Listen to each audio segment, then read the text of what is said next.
This is IsAware, powered by Intersoft Associates. IsAware is your connection to exploring the systems and software that power businesses like yours with expert insight, experience, and advice. Welcome back to IsAware. I am Chris Mitliff, joined as always by Hai Goldstoff and Abe Unger. And today, guys, we're talking about ERP integrations. And I thought let's kind of start with the basics. ERP is enterprise resource planning.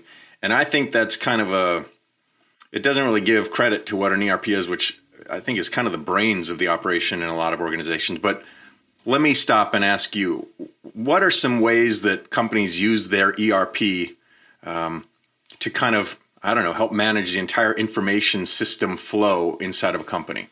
ERPs come in various flavors and sizes. It kind of runs the whole organization. It manages orders received from clients. It manages inventory. It manages shipping. It manages payables.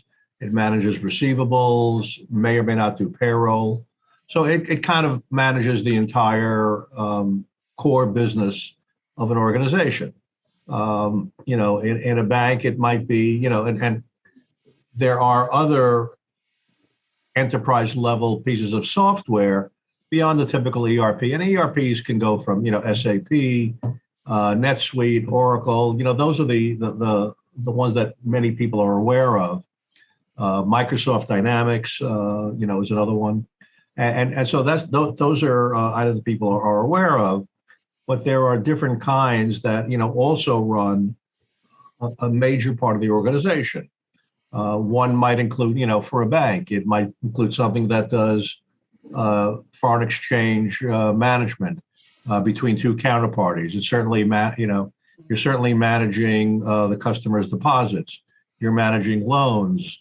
You're managing trading operations for a bank that might trade. So those are also enterprise level systems, and they may not run the core of the business, because with a bank, there are a whole bunch of different cores or silos that are really, really important. So I mentioned some of those. For a financial organization, it might mean settling stocks. For a hedge fund, it might mean managing their investments and the investments into their investments. Anyway, and another one, the other two that people are certainly very familiar with would be a CRM like Salesforce. QuickBooks is an enterprise level piece of software, although it is quite is designed to be quite simple. So it's things that manage a major function within the organization, not necessarily the entire organization, depending on the complexity. Abe, how do I think about an ERP? Because Hai has talked about, different verticals or industries. Finance will have a completely different need than maybe a sales organization, but there will also be some crossover where they'll have some things. I might be a smaller organization. How do I know when or what sort of ERP? What are some of the criteria, or what's some of the guidance that you might have around when do I need an ERP, and how should I start choosing? What are my characteristics or attributes that I should look at to make sure that I pick something that's the right fit for me, as close to sort of its stock, assembly as possible? Right. So the answer to that question is simple. Talk to us. Once we start talking about what your requirements are, we can sort of point you in the right direction. So for larger companies, that may be some prepackaged ERP that's going to give you everything that you need and all the bells and whistles. And if you're a smaller company, you may not need that. So, for a mom and pop shop on the corner, you're not going to go to SAP. But there are features in different systems, like I was mentioning, QuickBooks or other smaller systems out there that may do what you need in a fashion where you can simply just take something off the shelf, plug it in, put your data in there and run your business. Or you may need something that's a little more custom, or you may need features that are not easily accessible in some of these other systems, or the data is in a format where you can't really use it in some of these other systems. You need some massaging of some of that data. So once you start talking about what it is that you're looking to do and what it is that you have, you can start focusing on what packages are out there that can give you what you need, or if a custom solution is the answer to you. There may be stuff out there where, for your kind of business, something that's already on a shelf does a lot, but doesn't do what you need. And there may be customization available in some of those packages, or there may not be. And if there aren't, that's where, we can come in and say, well, this doesn't really suit your needs, or this does. And if it does, great, we can help you get to that position where you can go move to that piece of software. And if it's not, we can talk about any of the other solutions. But an ERP from a small business may not, maybe a word that you're scared of because it sounds large, but it really just means a piece of software that's going to help you do your job and go, move your company throughout your day and then through your growth process. And that's really what you should be focusing on. So it's not so much the name, a larger company in ERP is something that's standard out there, but it's really something that's going to help you do what you need to and help you grow. Just to add on to what Abe was saying, going back to the beginning, the best practice is which we recommend to any endeavor is to first identify what your needs are. At a reasonably not a granular level, but certainly not a very high level. But but identify what your needs are. Then look at the software that and analyze the software. And at one point, when you've come down to one or two or whatever they might be, do a gap analysis. What is it that you need that they can't do? Or what's involved in customization to make what you need to allow them to do that? And there are ways to do that via some tweaks within the ERP, or talking to another piece of software that will use that data that can give you those needs without customizing the ERP, which has all sorts of problems in terms of primarily in terms of upgrades. If you've customized some an ERP and you want to upgrade to a later level, it might be problematic, and that just makes no sense.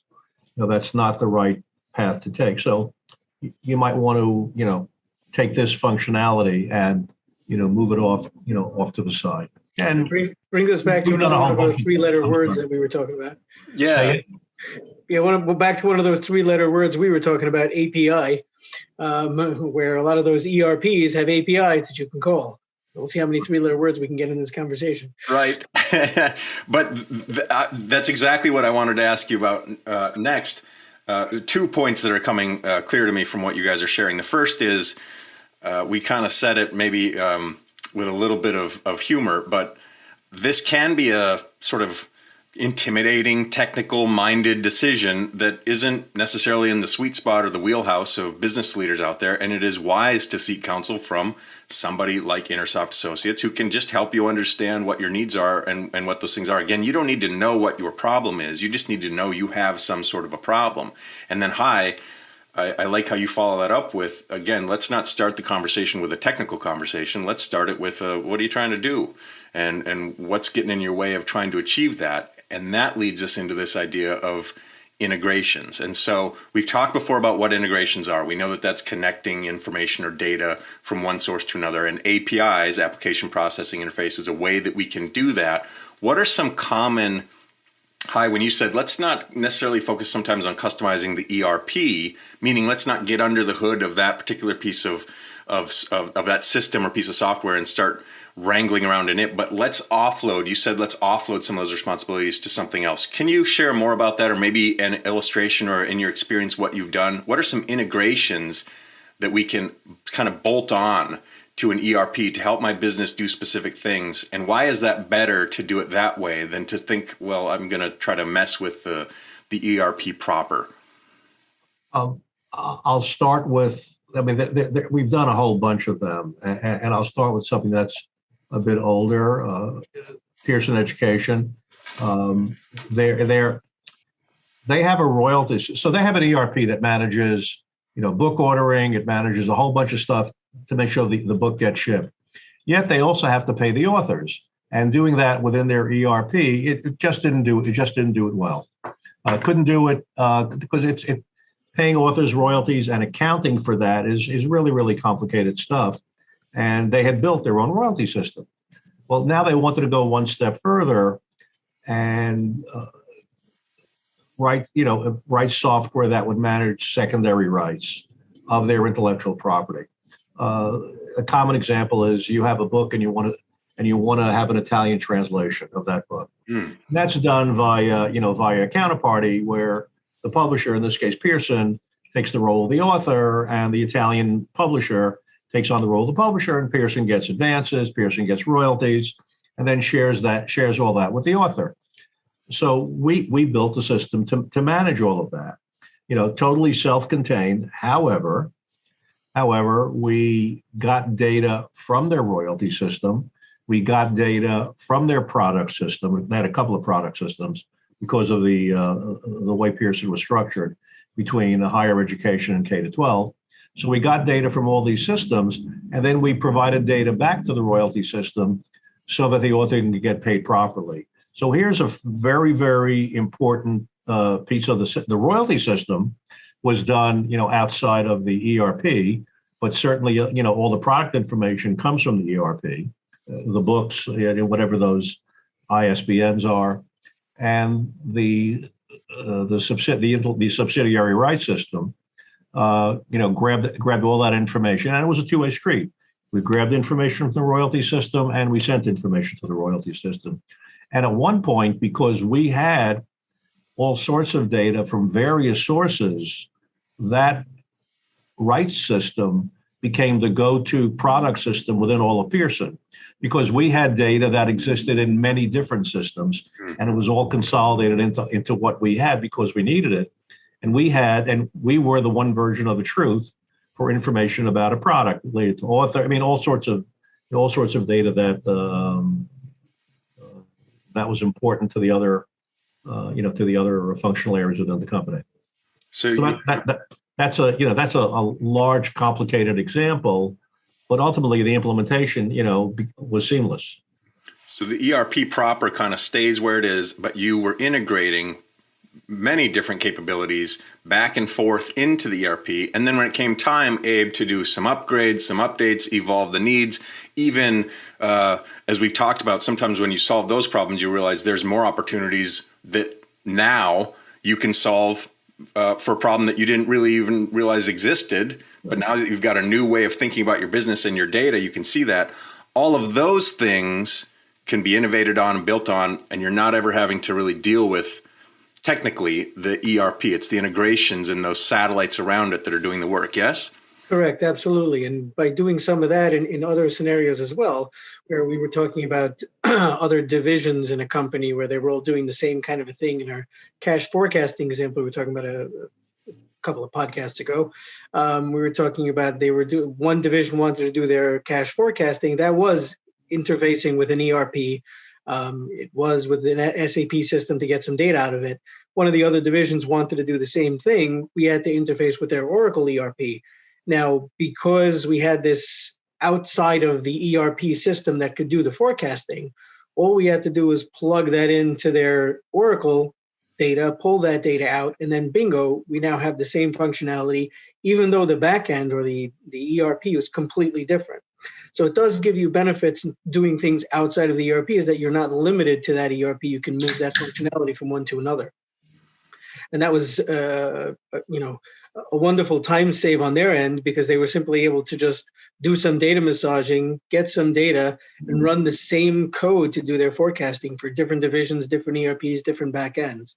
So if you sat there and customized for, let's say, the SAP implementation, you did it all in SAP, you really wouldn't be able to move that over and do the same thing in your Oracle system. You'd have to rewrite that. So this gives you the ability to do something outside of that backend.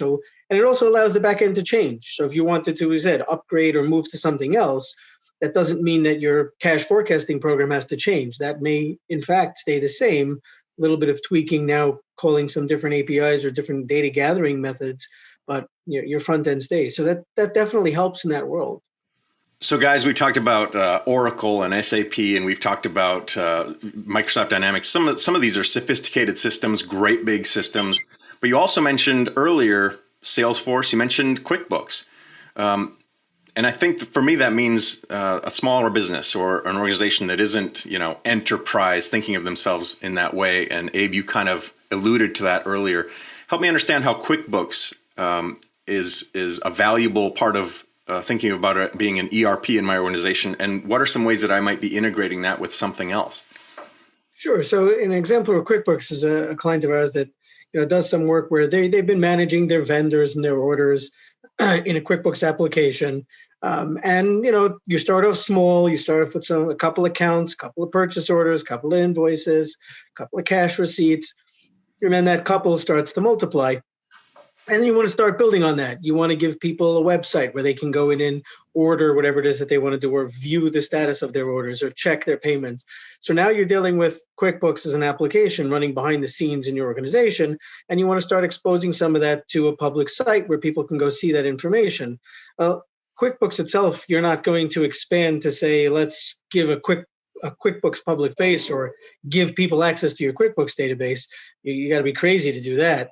But you need that data. So you need to build something in between where it says, here's some information, here's a screen for you to get your data. You click on your buttons, and then again, through some connectivity, an API or whatever it may be, we talk to your QuickBooks database and give that information to the client. Now they can see their orders, if they've been paid, if they've been shipped, where are they up to, track it, things like that. So it starts off with that small little QuickBooks app that you've been doing to manage your finances, and now starts to balloon into all of these other things. And then once you get these people online starting to do their orders, you start realizing, oh, well, I need some new reports, or I need a better way to manage some of this data. And then you can determine, is QuickBooks the right solution for you or not? Do you stay there? Do you move to something else? And even if you do, are you building some reports that are outside of QuickBooks that access that data to give you the data that you need? So again, connecting all those pieces, understanding where you are, what you need, and where you're going, and what you'll need down the road. So and what you're doing by that is you're creating a happy problem. You've added all that complexity, but you're growing your business. Yes. So it's a happy problem, because you're allowing the customer to do what they need to do. And even internally, we've interfaced with QuickBooks to simply improve workflow, is to distribute some of the work and some of the data entry, like check requests, accounts payable entries, that leaves the accounting department to do what they really need to do, and let other people, who have the authority, request the payment. So that also provides a whole bunch of collateral benefits in that you can track workflow, you can track how quick. There's so much stuff you can track, but you're also distributing the data entry because they're requesting it anyway. They may as well do it electronically rather than go to accounting and say, hey Joe, I need a check for so and so for this particular vendor. I really love, Abe, how you've illustrated how this kind of can organically happen. You start with something and its features, and it works fine for you until it doesn't. And you don't necessarily know that you've grown to that point, that you've created this happy problem. You just start to butt up against obstacles or issues, or, I wish it could do this or that. And now we're talking about kind of where that realm of integrations happen. I want to ask you also about Salesforce. And I like how you talked about sometimes, a feature ad or a productivity enhancement. I have some experience where some of the built-in functions and features of Salesforce didn't work well for whatever reason. They were using something different. In my case, it was for email marketing. And so we had an issue where we needed to connect the email service provider to Salesforce, even though Salesforce had that capabilities. What are some other ways that Salesforce, which is really common, a lot of us move from some kind of small CRM to Salesforce, and suddenly we've got a whole wealth of capabilities around us that we can start to take advantage of as our businesses grow. But what are some other ways that Salesforce, that you have some experience with using Salesforce as a CRM, what are some other ways you've got experience with using Salesforce as an ERP and interesting integrations that have connected into that? So again, one of those examples we have recently was a system that we put together where they didn't have Salesforce. They didn't have our system, but in working together, we did sort of two pieces of the puzzle were solved with two different pieces of software, one using Salesforce, the financial Salesforce, financial organization, and the other was code on our end that we built to give them their data. So we had a lot of bunch of pieces out there where we needed to pull in financial information, process that into a system, do some merging and mapping of data, spit that out to another system where they can go ahead and make phone calls, call prospective voters to figure out where they're voting and how they're voting and manage that process. And as a result of that, we built a back end that we called the Azure environment. We used Microsoft Azure. And the data processing world people used our application to build all of that data. And then once that data was ready, scrubbed, processed, and cleaned, push that out to the Salesforce environment, which they could use as a CRM to start doing their calling and tracking and voting and make sure that everything was there. And then once that data was put into the Salesforce system, pull that back into the Azure environment, our data environment, to map all of those people who had voted, who hasn't, who needs follow-up calls, who needs follow-up reviews. And again, once that's all done, now do reporting and daily uploading of files to the various companies that need that information to note who's voted, who hasn't, and to tally all of that. So all of those little pieces were a combination of the two. So there was Salesforce on the CRM side, even though it's not talking about a public-facing kind of Salesforce system where you're thinking of customers, but in this kind of a world, it really is the people who they're dealing with. So it's the people they're talking to. They're not their customers per se. They are voters, potential voters, but used in that fashion. So again, tying together these two different pieces of technology to solve two different parts of the puzzle, and in the end, build a system that gives you everything that you need, and marry some happy technologies. And a common fallacy among technology managers who are looking to implement this, common fallacy is we want a single source, we want one system that does everything. And as opposed to take the two that are best in class and marry them together. So there was no, anything that they would have done for single source, would have been, horrible. It would not have done the data scrubbing. It would have done the data extraction as well as we did. And certainly Salesforce can't do that. And most other, ERP, CRMs rather, are really not, that could do, anyone that could do that really can't do it the way Salesforce does. So you take best in class, you take a world-class application, which of course we wrote, to do all the work. You use Salesforce, which is certainly one of the world-class CRMs that does what it does very, very well, and maximize that. And the two of them talk to each other. We give data to Salesforce. Salesforce gives data to us, and then we do whatever needs to be done to manage that data. We can report on it much better than Salesforce can. There's so much that we can do, and Salesforce could do some of its own reporting as to what its activities had been. So the fallacy is you have a textbook says have a single source, but the reality says find the two best world-class functional applications that can work best for you because they talk to each other seamlessly. And that's really what we've been able to do in so many cases, and any organization should make use of that. Thank you for that. Whether it's us or somebody else.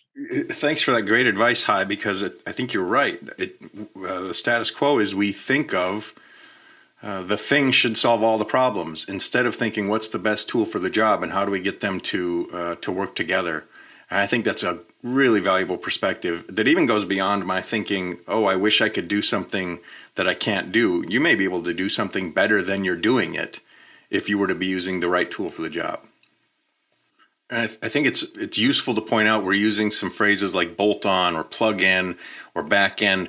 And you don't need, you listener, you business leader, you don't need to understand what that stuff means, but you can tell with the, ease and elegance that you guys are talking about that this is not, as I like to say, really rocket science for you guys to know technically what's required. And I think, again, Hai, that starts with, well, what are we trying to achieve? What's the problem? What's the obstacle? Or what's the opportunity? And so tell me what a project kind of starts out like with this. Somebody calls and says, so look, we're using whatever, some ERP, Oracle or SAP or something, but we've got this other thing. We've got this problem. We've got this thing we want to do. That's all I know. I'm coming to you with vague sort of insights because all I know are the symptoms of my problem. How do you help me start to understand if ERP integrations are the avenue to my solution? Well, first, do they have an ERP? But it may be manual, but I'm sure they have one. It really involves, I mean, there's no magic recipe.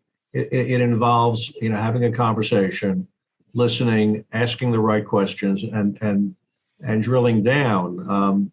Ultimately, is what information is needed to help improve the opportunity, whatever it might be, and it all has to revolve around data of some sort, and then it revolves around processes. That is, where does the data go to, step by step by step, and people are certainly involved there. What do they do?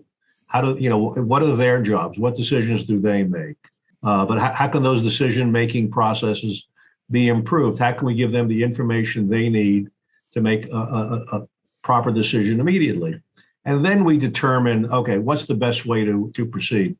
If the ERP can handle all that, then they may very well be better off to remain in the ERP and just add another module or whatever.